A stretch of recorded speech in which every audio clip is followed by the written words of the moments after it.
mga mamamayan sa bansa upang magkaroon ng malakihang pagbabago tungo sa maunlad na bansa. Maraming salamat sa pagkakataong ito na ibinigay sa akin upang maging tagapagsalita. Ako po ay pinanganak sa Maynila. Sino rito ang nakarating na sa Maynila? Meron na ba nakarating sa Maynila? Isa pa lang? Naku, napakaganda sa ating kabisera ng bansa sa Maynila. Doon ako ipinanganak at ako'y nag-aral sa Pasay City. At paano kaya ako nakarating dito sa Mindanao? Galing ako Luzon.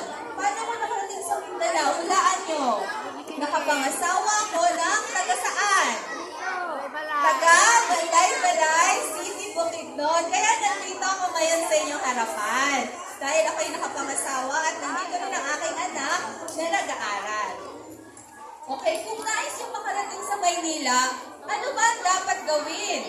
O mas mabuti na matuto kayong magsalita ng dialect doon. Tagalog, tama. Kailangan, pwede rin naman kayong magsalita ng English. Marunong ba kayo mag-English? Okay, sa Maynila, marami rin naman nagsasalita ng English. Pero mas mabuti ko, marunong kayong mag-Tagalog para hindi kayo mawawala doon. Okay.